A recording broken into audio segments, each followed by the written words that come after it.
Good evening, everyone. Thank you for being here at our first in-person Engage ICT event here at Roxy's since pre-pandemic. Well, it was March of 2020. So thank you for coming. Thank you so much for being here. We really appreciate it. And as it is our first in-person Engage ICT in a very long time, we're thrilled to have you back. You can order drinks at the bar if you would like a beverage this evening. And this is Engage ICT. Thank you for coming. I'm Sarah Jane Crespo. I do want to remind everyone that this conversation is meant to include your voices as well. So on the tables, you'll find some question cards. And if you'd like to submit a question to our panel tonight, fill out the card and kind of hold it up when you're done filling it out. And Mel will come around and pick up your card for you. And if you would like, you can also check a box on there that if you're open to asking your question at the microphone, depending on how time goes, we will possibly do that as well. So we are hopeful that we can get a lot of audience questions in here tonight. And so now we are less than 1 month away from the midterm elections. There is a ton on the ballot this year. From the gubernatorial race to proposed constitutional amendments, it is complicated but essential information for voters to have to make informed decisions about the future of Kansas. We have a panel of local experts and journalists here to break it down, so let's get into it. On our panel tonight, we have Kylie Cameron and Celia, who are both KMUW news reporters. LaWanda DeShazer is with the Wichita branch of the NAACP, and Lysen is a news reporter for Our Kansas News Service. Thank you all for joining us tonight. I want to start tonight's discussion with some key dates and information that everyone just needs to know in preparation for the election. A week from today, Tuesday, October 18th, is the voter registration deadline. Celia, can you share some of the other essential dates with us? Yes. So October 24th is the day that early voting begins at the Sedgwick County Election Office. And November 1st is the last day to request a mail ballot, and November 8th is Election Day. So some other information, if you need to find your polling place, you can go to sedgwickcounty.org/elections and type in your address and name, and it should get you your polling location. Awesome. Kylie, as a reminder, where and when can people vote? So November 8th, obviously, is Election Day. Early voting starts about 2 weeks before that. Polls open at 6 in the morning and go until 7 p.m. Obviously, like Celia said, if you need to figure out where you need to vote at, you can go to the county election website, which is honestly very helpful. It has your polling location. It also has a sample ballot. There's a ton of stuff that we're talking about this evening, and so all of that will be on the ballot. Awesome. We also have a list of early voting satellite locations available for you on the table up at the front. This is really helpful if you are someone who, like me, in the last election, I voted early, and it was great fun. So if you would like to have that much fun as well, this is the satellite locations. You can get to one that's maybe near to your home, and that's about a week before the election day. So, or of course the election the election office 2 weeks ahead. So you can pick up one of those sheets here at the front, as well as an Engage ICT sticker if you would like. So LaWanda, will you tell us a little bit about the NAACP's Get Out the Vote efforts this season? Yes, so this past Sunday, the Youth Council went out and we handed out these wonderful, our vote cards. We handed out these wonderful facts on the amendments on the state level, and we're going to try and get one more registration drive before on the 18th to get people registered. And so our goal is to get as many people registered, but not even really, that's not our target. Our target group are people that are registered to vote but don't vote. And try to encourage them to get out, because that demographic can change the trajectory of any race. And have you found over your time in doing this work that there are some things that work better? Has this changed, I guess is what I'm asking, the way that you engage potential voters and activate them? Yes, I've actually found that knocking on doors, it really works. We've came across people that have said, no one's ever knocked on my door before. And so if you're running for office, that's the key. Knock on doors and just really get out there and meet the community. Do you think that volunteers or voters themselves are a little bit exhausted after having such a big effort to get people to the polls for the primary? I don't think so. I think the primary actually got people motivated. That was a big issue, and then I think they realized that the other amendments kind of piggyback off of August. So I think people are really engaged, and they really want people to vote and exercise their rights and their voice. Very interesting. Well, we'll get more into some of the amendments that are on the ballot, but I want to come to you, Dylan, here, and let's get going with the largest race that is on the ballot right now, the gubernatorial race. And you've covered the latest on Governor Laura Kelly and her opponent, Attorney General Derek Schmidt. Can you give us an overview of each of their platforms? Yes, sure. So Democrat Laura Kelly, she's running for re-election. She's trying to get a second term. She's kind of focusing a lot on the economy. She's kind of mentioning a lot of the new businesses coming into Kansas, like the $4 billion Panasonic deal that's bringing Panasonic to Johnson County, things like that. And she's also talking about a lot of funding education, which was a big issue prior to her serving as governor. The state was constantly dealing with funding not being at right levels, and that was solved quickly after she became governor. And so those are education and the economy are two huge things that she keeps focusing on. And as a Democrat in a Kansas, like a very Republican government, she kind of serves as a stop for a lot of the more conservative things that the Republicans tried to pass. So that would probably be another big issue that she would be a part of. She isn't like campaigning on that really loudly, but that is a major part of her appeal for some people. And then we have Republican Derek Schmidt, who's spent the last 12 years as Attorney General.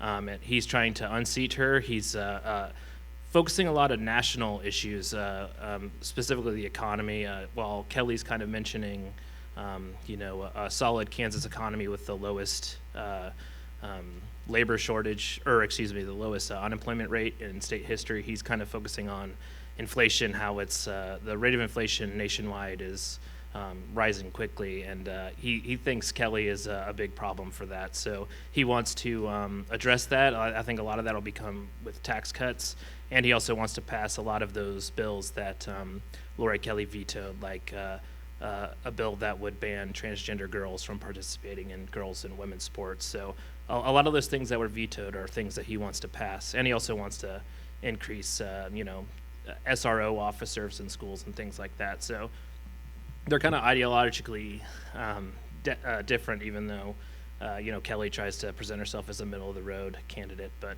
there are a lot of things that could change if Schmidt is elected.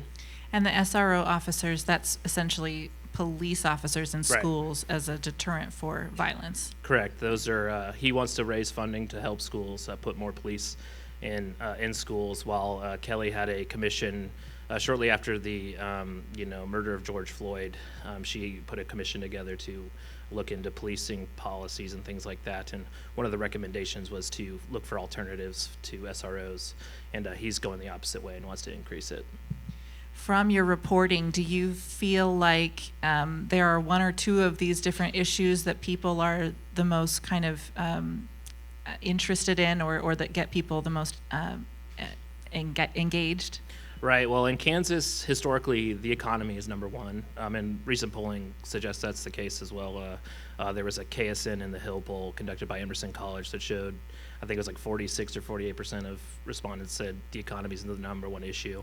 So that's why Kelly keeps focusing on creating new jobs. The unemployment rate's the lowest it's ever been, and she also mentioned at a debate recently that she thinks the biggest threat to Kansas is not having enough workers to fill jobs. So obviously businesses care about that a lot. So those, and of course education's a big deal, which I think is also why Derek Schmidt is bringing up a lot of the cultural issues in schools, while Kelly's kind of hammering how she was a part of the solution for funding levels at the education. Are there any recent poll numbers that you can share, or any indication of where things kind of stand between them now? Right, that same poll, the Emerson College poll, showed that Kelly had like a 2% lead. It was like, I think it was 45 to 43%. That's slender. Yes, it's very close, but that's also within the margin of error was 3%, so it's virtually a tied race. Wow. Based on that one poll. So I think, there's also been reporting from national reporting about some GOP strategists who weren't named in the reporting, of course, but they were a little maybe not as excited about Derek Schmidt as you would probably assume in a deep red state like Kansas. So it does seem like there is some momentum behind Kelly, who has a pretty solid record. So that might be where that 2% is coming from. But of course, who knows with polling? It's anything, and things could change in the next month. So. Absolutely. I have an audience question here, an anonymous one, asking, Dylan, do you know if there are any scheduled debates between Kelly and Schmidt? Well, there was a debate about a week ago in Johnson County, or I think it was a week ago. I can't remember if there's any upcoming ones. I don't have them on my calendar if they are. So I don't think there's any more in-person debates that I'm aware of.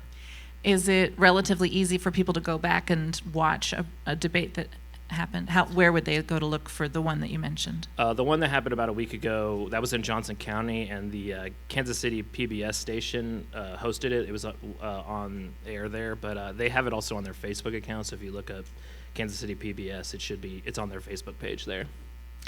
Another audience question has come through here for the three of you reporters. As reporters, how do you handle covering candidates who believe that the election was stolen? This kind of takes us down a sideways path here, but Kylie, do you want to start? I really think it just comes down to the basics of journalism, which is just fact-checking and just holding those people accountable, especially when they're elected officials. Celia?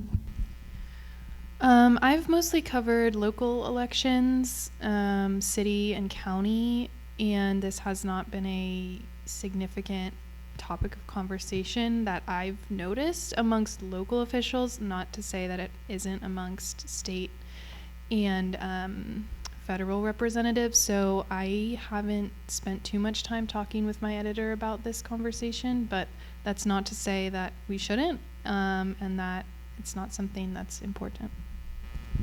I would just say, obviously the big area where that mattered was the Kansas Secretary of State's office, who oversees Kansas elections. There in the Republican primary, that was a big issue. There was the incumbent Scott Schwab, who has pushed for election integrity laws that quote unquote make elections safer. But he had an opponent who was very focused on the very conservative view that elections are stolen and things like that. But Scott Schwab's a very popular candidate in Kansas, and he won that pretty convincingly. So in that office, I don't think it's a very big issue, although there are lawmakers who are running to go back to the Kansas House this fall, and there's a lot of them who are focused on that as well. But in the grand scheme of things, there's a lot of other things going on, and I think there's been a lot of reporting on this, and I think I don't think candidates are pushing it as hard as in Kansas as they have been in other states, but of course it's still simmering, and from a reporter's standpoint, it's a matter of knowing the facts and knowing what's a campaign line and what's reality. So it's kind of hard to know how to deal with candidates who are pushing falsehoods like that, but it's a matter of making sure that the information's accurate in your reporting and people know what's correct. Thank you. LaWanda, I know that the NAACP doesn't take political sides, but focuses on issues at large. How might a shift to a new governor impact the NAACP and the community that it serves? Well, looking at the issues. Education is important. On a national level, the NAACP does not value SRO officers in school. We value security, but not SRO officers. So there will be some ideology that we will be challenged with. Okay. So let's talk about the Attorney General race next. It's been garnering a whole lot of attention right now. Dylan, can you kind of fill us in on what's happening there? Well, it's a very interesting case. I think a lot of people probably don't know a lot about the Attorney General. I mean, for the last 12 years, it's been Derek Schmidt, who's now running for governor. He's kind of done the job as you probably expect from a Republican in Kansas. But this year, Chris Kobach is running for Attorney General, and he's a very polarizing figure in Kansas. He lost the governor's race in 2018, which put Laura Kelly in the governor's mansion, and then he lost the 2020 Senate race to Roger Marshall. So a lot of Republican, he's polarizing within Republican circles as well. So he's running for Attorney General, and he's facing Democrat Chris Mann, who is currently a private attorney in the Kansas City area. He was formerly a police officer in Lawrence. The interesting part of the race is that obviously Kobach has a history of focusing on the Mexican border and illegal immigration, and now also election fraud and things like that, which have, he was kind of Trump before Trump, and now those are mainstream Republican talking points, and kind of surpassed him in some ways. But in this election, he's still focusing on national issues. He says he constantly wants to sue Joe Biden for federal overreach and stop Democrat policies from coming into Kansas, while Chris Mann is saying, the Attorney General should be focused on state issues and protecting Kansans, like against consumer fraud. But the Attorney General also needs to represent the state in court. So the Attorney General will go to the Kansas Supreme Court and defend laws that are passed by the legislature and things like that. So they do a lot of things, but the juxtaposition of Kobach and Chris Mann is pretty interesting, because even these groups that typically back Republican candidates are kind of shying away from Kobach, probably because of his history of losing elections. And Chris Mann's won the endorsement of the Kansas Livestock Association, which almost always backs Republicans, and the Kansas Chamber of Commerce and the Kansas Farm Bureau are both staying out of the race despite normally backing Republicans. So it's kind of an interesting race, and it seems to be Chris Mann's making a pretty strong challenge to Kobach. Do you know where we stand on the polls with this race? Right, in that same poll, the Emerson College poll, it also, I think Kobach has a 1% lead, and it's it is again virtually tied. But endorsements don't necessarily tell you how people are going to vote, but it is pretty telling about how, even Republican circles, how they feel about Kobach, and it's not good.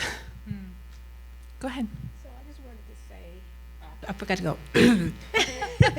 So with Kobach, again, ideology, and we talk about voter fraud, and that's one of the big things that he wants to do, is to actually take people to court for alleged voter fraud, which we already know doesn't happen in Kansas.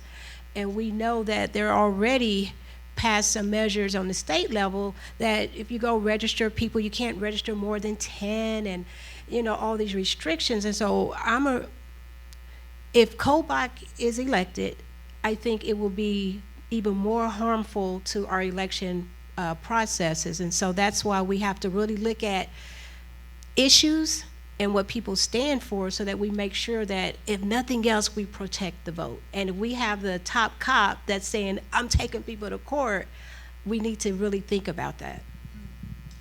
Right, election fraud will definitely be a part of his agenda. I think, he kind of set off this nationwide question about election security and things like that. Obviously, Donald Trump pushed it to a mainstream level, but I think Kobach, as the Attorney General, you're supposed to be a prosecutor, and Kobach said recently the only cases he's ever prosecuted are election fraud cases that he was allowed to prosecute when he was Kansas Secretary of State. The Kansas legislature gave him that power, and those are the only cases he's ever prosecuted. But the Attorney General, they do a lot of things like consumer fraud. They can prosecute murder cases in smaller counties that don't have that kind of bandwidth to cover. So there are questions of his ability to be a prosecutor as well. That's really interesting. I know a lot of people go to the polls and they see these titles and these people, and it's not always really clear who does what exactly. So that's really interesting to know. A reminder for you all, if you have a question for the panel, write it on that card and hold it up so that we can include you in our discussion tonight. I am Sarah Jane Crespo with KMUW, and this is Engage ICT. We're at Roxy's talking about the upcoming midterm election with my guests, KMUW reporters Kylie Cameron and Celia Hack, Dylan Lysen of the Kansas News Service, and LaWanda DeShazer with the Wichita branch of the NAACP. Let's get into the Sedgwick County Commission races here. We have 3 seats up for election with 3 incumbents and 3 newcomers. So obviously not everyone is electing a county commissioner because at least here in Sedgwick County, only 3 of the 5 are up for election. And if anyone's still not sure which district is yours, you can go to the county's website and look under government and find which is your county, which is your county, your district. And so our new series with all of the candidates is scheduled to run next week as well. So definitely tune in to KMUW for all of that information. So let's come to you, Celia. Can you give us a quick rundown of the District 1 race between incumbent Pete Meitzner and Kelly Grant? And for reference, District 1 covers Northeast Sedgwick County, including East Wichita, Keachai, Bel Air, and Eastboro. Go ahead, Celia. Yeah, so incumbent Pete Meitzner has been involved in local politics for quite a while now. He was on the Wichita City Council for 2 terms prior to running for county commission in 2018, so he's now running for re-election. Prior to that, he was a business person involved in telecommunications, and that's kind of what he focused on in his conversation with me. I'm featuring him in the piece next week. Was his kind of business-oriented mindset that he tries to bring to his role as a county commissioner. And then Kelly Grant is mostly new to politics. She's running as a Democrat and has a different background. She is currently a doctoral candidate at Wichita State in sociology. She also has a master's in criminal justice, and she's a small business owner and has worked in multiple positions in the county government. She's worked in ComCare, I think that's right, and the Department of Corrections. And she told me she has a social justice background, which is kind of what she's bringing to the role. So kind of 2 different perspectives that they're each bringing to this county commission role. In terms of issues that they're talking about, Meitzner told me that his top issues are kind of just very getting back to basics of the county government's public safety issues, which include EMS, 911, the county jail. And he also told me that mental health and homelessness were very important to him as well, and making progress on things like bringing a mental health hospital to Sedgwick County and creating like a kind of social services hub in Sedgwick County, which is something that the county has been talking about doing for many years. And then Kelly also said that public safety was important to her.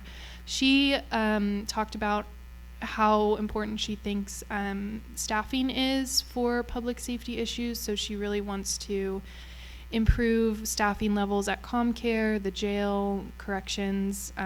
There's a lot of staffing challenges at the county. So she talked a lot about wanting to improve morale, improve culture, improve compensation for staffing at the county level as a way to improve public safety. And she also told me that following the August 2nd vote, she would really want to bring a focus on abortion access and healthcare access as her role as county commissioner. Trying to think of other issues. in general, Sorry, I'm just wondering what role the county would have in abortion access. Yes, that is a question I asked her as well. So the county does not legislate, so they don't make, rules about whether or not people can have abortions. That's the state's job. So I think she talked to me a little bit about some programs that the county runs. There's a program called Women, Infants, and Children, and I think it provides programs for low-income women who need certain services when they have children. And so she said, focusing on that program would be really important to her. Yeah, that was what she told me when I asked her. Interesting. Do we know yet if this is going to be a close race between these two?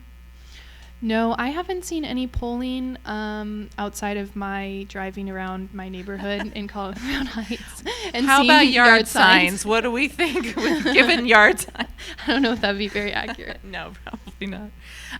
Before we go to Kylie to talk with us about District 4, Celia, will you also tell us a little bit about the District 5 race? And District 5 includes Southeast Sedgwick County, Southeast Wichita, and McConnell Air Force Base, Derby, and Mulvane. Yes, so District 5 is incumbent Jim Howell, who's a Republican, will be running against John McIntosh, who's a Democrat. And Howell has been in office as a Sedgwick County Commissioner for 2 terms now, so he's running for his 3rd term. And he also served in the State House as a representative prior to County Commission. And he is from Derby, as is his opponent, John McIntosh, who is a former Derby City Council member. And he's also a former businessman. In terms of issues, I didn't cover this race, but I talked to my colleague who did. He told me both of the candidates are really focused on traffic infrastructure, which is pretty important in South Wichita. There's a lot of congestion that makes it hard to develop and grow some of the cities down there like Derby. And both of the candidates talked about really wanting to expand some highway infrastructure. One of them is called ARC 95, which would build a bridge across the Arkansas River. In terms of the differences between the candidates, Howell really focuses on some kind of classic conservative small government and those types of values. And then McIntosh has also focused on mental health in his kind of campaigning. But do you want to add anything? Well, why don't we come to you next, Kylie? Our final Sedgwick County Commission race this year is District 4. District 4 covers north central Sedgwick County, including North Wichita, Park City, Mays, and Valley Center. Kylie, tell us about this race. There's a lot going on with this one. Yeah, so it's definitely the most competitive. You have incumbent Lacey Cruz going up against Republican Ryan Beatty, who's the owner of Mattress Hub in town. And so, I don't know, it's very interesting, it's very competitive, it's incredibly divisive if you've been reading the newspaper. And, the cities and the areas that you've mentioned in the introduction, I mean, District 4 is incredibly diverse. You have your Wichita suburbs, but you also have the north end of Wichita, which has starkly different needs than those areas do. You also have the Broadway corridor in there, which has historically struggled with mental health, with substance abuse, with the unhoused population in that area. So it's just incredibly diverse, and really the issues that they've kind of been focusing on because of this has been development, because you also have Park City and Valley Center in there. Both of the candidates, when I talked to them, talked about the Amazon Fulfillment Center that went up in that area recently. But they also focused on mental health and substance abuse and homelessness, because that is a huge issue for that entire district, and an issue that needs to be solved almost immediately. And they really, they could agree on what the issues are. It's just how you go about solving those issues is a little different. And so, Beatty focused more on, he calls rethink ComCare is what he calls it. And so, you have your issues with staffing, you have your shortages of workers, but what he thinks is there, is no viable way to immediately solve those staffing shortages. So why don't we offload some of those things that ComCare does and give them to other governmental or sort of nonprofits in town? But, Lacey focused more on staffing, and also increasing morale in ComCare, in county departments, to make sure that the workers who are there right now stay there, and so we don't have those continued issues with staffing. Does this come down essentially to money in this situation, that Cruz wants to put more money into the governmental services that would fight homelessness, and her opponent wants to just scoot jobs out? I mean, I'm not sure that I'm understanding correctly. Is that kind of what it's coming down to? I don't think it necessarily comes down to money, because they could both agree on, we need a social services hub. We need to fully fund ICT 1, which is the co-responder model that we have here in Wichita, and also the ComCare mental health unit, as mobile mental health care unit as well. They could agree on those things. It's just, shifting focus, I think, is really the overall picture of it. And is there any indication on this race how close it is? It sounds like most of what we've talked about are all really close races. Yeah, obviously there's no local polling on these elections, on county elections, and this is definitely one of the more competitive ones. I would say Pete Meitzner and Jim Howell are pretty handedly probably going to win their elections, but Lacey and Ryan definitely have a tough election ahead of them, and they're going to have to go knock on doors, and they're going to have to actually win people's votes over. Well, maybe this is a good segue to talk about a race that isn't as competitive here. I have an audience question. It's directed at you, Dylan, asking if you have been tracking the Secretary of State race at all, and if you can tell us about Gianna Rapace. I know that isn't an emphasis for you, but what can you share about that for us? Right, I haven't been following that race all that much. Scott Schwab is a Republican running in that, and he is very popular in the state, probably because he's a little middle of the road. He's not, focusing on those election fraud claims. But I know, there are questions about his focus on election integrity and how serious that is. And there's been a push from Democrats, nationwide, pointing out Republicans have constantly made election integrity an issue that maybe isn't real or isn't as much of a concern for many places. And I think here in Kansas, that's definitely the tack they're trying to take, is, focusing on election integrity constantly isn't necessarily good for the election office, or making sure it's running as smoothly as possible. And just, the constant question of, is this a threat to democracy, or are we trying to make sure Republicans win all the time, is kind of the argument they're making.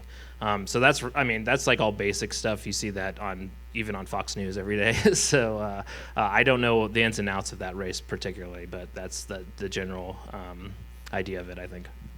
Do you want to add something, LaWanda? Yes, it's a very close race. I was just told it's about a 5-point difference. Really? Yes, and for her to be new, that's a really close race, and plus you have your margin of error. So she is really focusing on things like, I believe our state legislatures passed that you can vote anywhere at any poll in Sedgwick County at least, and it hasn't happened. And we were told initially that it was funding and that Sedgwick County couldn't afford the new machines. And then I saw Jenna Repass at a talk, and she said that's not the case. The case is the state is blocking it. Yeah. And so we could actually we could go any place to vote today if it wasn't a block. And so again, our election integrity is important. And so we need to make sure that the people that say that it's being robbed or it's being fraudulent aren't being fraudulent. So that's what's one of Jenna's platforms. Very good. Well, let's move on to the statewide constitutional amendments. There's a lot of interesting stuff to talk about with those. Now, there are two on the ballot. Dylan, will you tell us about the first one that's labeled Legislative Oversight of Administrative Rules and Regulations? It's a very catchy name for this. And if it passes, what might it mean if Governor Kelly is reelected, and what might it mean if Schmidt is elected? Because the ballot language is a little bit tricky. Right. An easier way to refer to that amendment is called the legislative veto. Basically, the Kansas legislature, which is dominated by Republicans, they have a supermajority. They passed this amendment to send to voters, basically asking voters to say that the legislature can override the governor if they want to, specifically on rules and regulations. And rules and regulations are basically policy decisions that the governor makes for the state offices, like the Department of Health and Environment, Department of Education, all those, children and families, all these departments. The governor and her administration has to make rules and regulations. They interpret state law, make the rules, and the state operates under those rules. The purpose of the legislative veto, if voters pass it, the Republican supermajority would be able to say, we don't like those rules that Governor Kelly set, that she has the legal authority to set, and nix them. So it raises a lot of political questions. And, there are discussions, other states have this legislative veto, and there are, legitimate questions of, it's kind of diversifying the power structure of the state and checks and balances. But I spoke to a political scientist here in Wichita, Russell Arbin Fox at Friends University, and he called it a straight up power grab by Kansas Republicans. He said it's it's a direct attack on Laura Kelly because of how she ran the state during the COVID-19 pandemic and, closing schools, stopping non-essential businesses, things like that. He said he thinks Republicans are doing this because they don't ever want a Democrat governor to operate the way she did, and kind of prove to to Republican voters that the Republican Party runs the state. So if it passes, the Republicans could stop a lot of things that they don't like, and some of those things are like clean air and water, clean water rules that hog farmers don't like. The Kansas Chamber of Commerce, which backs a lot of, represents the business community, they are supporting this amendment because they want to be able to tell the governor that to stop rules and regulations that hurt business that they don't like. So that's kind of the idea behind it. But, in other states, if it was a more diverse legislature where, Democrats and Republicans are kind of even, it would make a lot more sense to have this kind of power. So if the governor did something that seriously hurt the state, that the legislature would have the ability to fix it. But the political reality is a little different in Kansas, but that is kind of the government aspect of it. Do you have any idea if other states have anything like this? Yeah, I think I don't remember how many, but there's definitely a handful, and those are both Democrat and Republican. I mean, it's a legitimate government function to have a legislative veto. It's just the political reality in Kansas makes it so much suspect. And so, to be clear, if you think that amendment sounds like a good idea, that the legislature gets to override the governor, you vote yes. And if you think that does not sound like a good idea, you vote no. Right. If you want lawmakers to be able to have a say in rules and regulations that the governor sets, you vote yes. And if you think you would rather the governor have sole control over that, you vote no. Okay. So let's touch briefly on the amendment that is called Election of County Sheriffs. These are such catchy names. I don't know who comes up with these. Celia, can you tell us a little bit about what that one is? Yes. So basically, the amendment, a yes vote would require all counties, most counties in the state, to elect their sheriff instead of appoint their sheriff. That's already the case in most Kansas counties, but it would mean that, for the foreseeable future, it would stay that way. There's also a change in there that would mean currently how if someone wants a sheriff removed from office, local district attorneys have the ability to initiate legal proceedings against that sheriff. This amendment would remove that option. So this amendment would, if passed, a yes vote would mean that only the state attorney general or a recall election could remove that sheriff. So it would just get rid of that local district attorney measure for to kind of initiate legal proceedings against a sheriff. And it came out of conversations in 2021. This amendment came out of conversations in 2021 in Johnson County. There was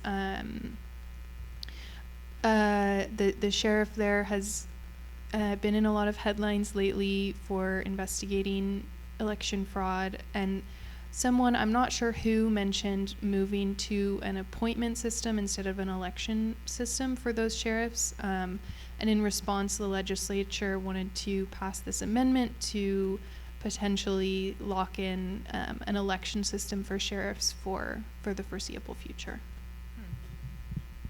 Okay, interesting. So now we have another amendment that is just for residents of USD 259, Wichita School District, that concerns the way that we elect our school board representatives. And this one has been in the news lately and has two sides. Well, I guess they all do, but LaWanda, the 259 Board of Education put this on the ballot with a majority vote of 4-3. Do you want to describe this for us? Yes, so currently we have 6 board member positions, and 5 of them are elected by district in the primaries. And then when you get to your general election, the entire city can vote. And so the thought or the mindset is that you take away the power of the district to get the representation that they want, and by having the citywide vote. And so the school board agreed to put this on the ballot, and so citizens will get to vote on that in November. Do we want to elect our school board members by district only in the general and the primaries, or keep it the way it is and you vote by district in the primaries and then citywide in the general election? Can you tell us where that kind of came from? I mean, when I learned about it, it seemed a little strange to me that that's how it has been. Right. Yeah, go ahead. The history goes back, I believe, to the 90s, and the thought was that everybody in the city should just vote for school board members. And that seemed like the right thing to do back then. I don't know why, but that's what they thought back then. And since then, people have been going to the school board asking to get that changed. And year after year, it hasn't changed. And so now I think the climate was right, and it's time to vote by district, period, primary and general. So it came up at the school board meeting, and they talked about it, and it passed. It was contentious, but they got it moved forward. So now the voters can decide how we elect our school board members. And it's important because each district has different needs, like we talked about in the county commission race. And so if you're not familiar with your district, and again, we have diversity of, we have immigrants here from Africa, we have our Spanish speaking populations, and they have different needs. We have economic differences, and so we need school board members that can recognize those differences and instill programs to address those. You know, overall, we all want a great education system. We want everybody to graduate, but some people need a little different tool set to be able to graduate. And so that's why you need somebody that understands the district and understands the needs. Thank you. This is something that we've been hearing a lot about, and I know we were talking about this a little bit in the office the other day. If you want to add anything, Kylie, to that topic. No, this would just kind of make it like the city council races. I mean, you vote by your district. Last year I lived in District 1, so I went and voted in my District 1 election, and so that's exactly how it's going to be if this amendment passes. Go ahead. And the mindset for the ones that oppose this, they were like, we all just should be here to make sure every child has a good education, and that some data show that most people that won in district, they did win in the general. So it doesn't make that big a difference. That's what they would tried to say. Mm-hmm. But you don't really know that, because if you, in any race, if you have 3 people, right, for an election, somebody drops out, then normally you take your vote and you vote for one or the other. Mm-hmm. But when you go citywide, then you got other people that are deciding that other vote for you. Mm-hmm. And so it went kind of back and forth, but it really isn't, it didn't give you true information because you don't know. Interesting. So lastly here, is there any other essential information that you think that voters need to know before Election Day? There are so many things. There are things that we haven't had a chance to talk about this evening too. But we're getting close to time, and I want to just leave it up to the 4 of you, what you think voters need to know about that we haven't discussed yet. Kylie, would you go first? Yeah, I mean, I think the only thing that I have left to say as a reporter is that local elections matter, and being informed about them matters. You know, with COVID back in 2020 and continuing the response from then and the, fallout from that, we saw how much our local government matters. The county commission and city council were making decisions on public health measures, and then ARPA dollars and how those were distributed within our community. And so I think that shed a light for a lot of people just about how much local elections really matter and how much, these people have an impact on our lives. Thank you. Before I come to you, Celia, I have one more audience question that popped in here. Steve asks, what impact does the governor's race have on the Kansas Supreme Court and future rulings? The governor's race? Well, so technically the governor is the one who appoints Supreme Court justices, but Kansas is kind of interesting where they have a nominating commission. So basically lawyers and attorneys throughout the state are on this commission and will promote or nominate someone for the governor to select. So there was a push last spring to change that to kind of the federal system where the governor, at the federal system, basically the president can pick anyone they want to be on the Kansas or the U.S. Supreme Court, which we saw President Donald Trump do that he did 3 of those, and that changed the shape of the court significantly to the point where now abortion rights are no longer a federal right. So there are a lot of questions about that because of obviously the vote in August. Kansans overwhelmingly said they want to keep abortion rights as they are in Kansas. So the next move after that, a lot of anti-abortion groups are targeting the Kansas Supreme Court. You will see Kansas Supreme Court justices on the ballot this year. There's a vote. There's 6 of the 7, which is the most in possibly ever. I don't know but it's a lot. Usually it's like 1 or 2. And so theoretically, if you wanted to remove them, you could all vote all 6 of them out, and there would be 6 open seats. And the governor would be the person deciding who takes those seats. So if 6 seats are taken or removed, and Derek Schmidt is appointed or wins the governor's race, there will likely be a big push to put conservative justices on the court and then reconsider abortion rights in Kansas. And that is a huge fear of those who fought really hard this summer to protect abortion rights. I don't know, what polling is. There's been pushes to remove justices in the past, but they've mostly failed. I don't think I'm pretty sure no justice has ever been removed from either the Kansas Supreme Court or the Court of Appeals. I don't see any ads or anything about that, but yes, the governor's race is important to that topic, but it's not, it's not an imminent issue, I guess.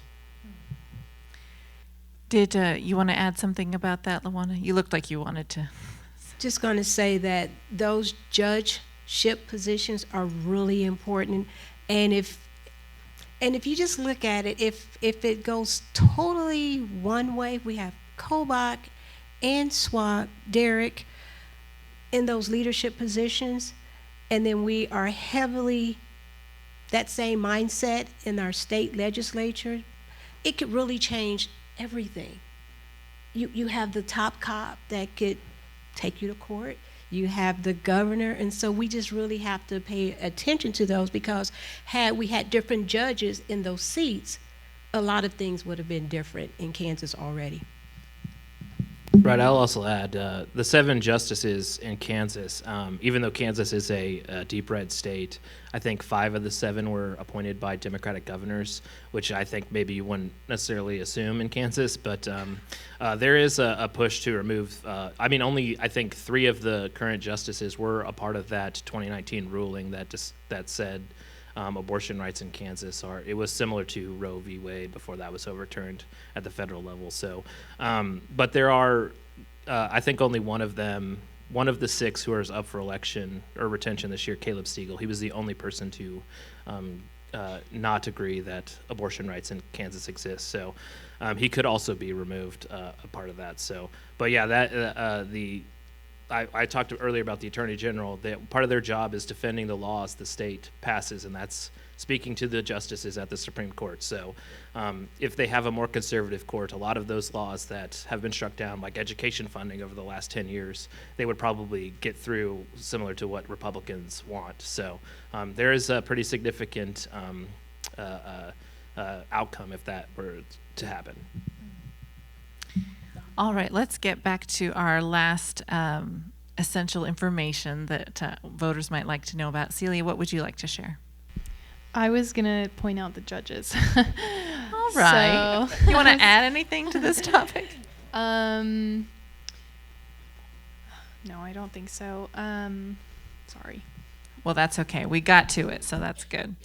And I do have another audience question in the process of coming through, but go ahead, and Dylan, why don't you share your last thoughts with us? I guess I just wanted to go back to the rules and regulations things. I didn't mention that part of the Republican reasoning for that amendment is they brought this up a lot. A lot of people were like saying, hey, you're attacking the governor, you're attacking the governor of the other party. Their reasoning is a lot of these departments are run by career government workers who are unelected.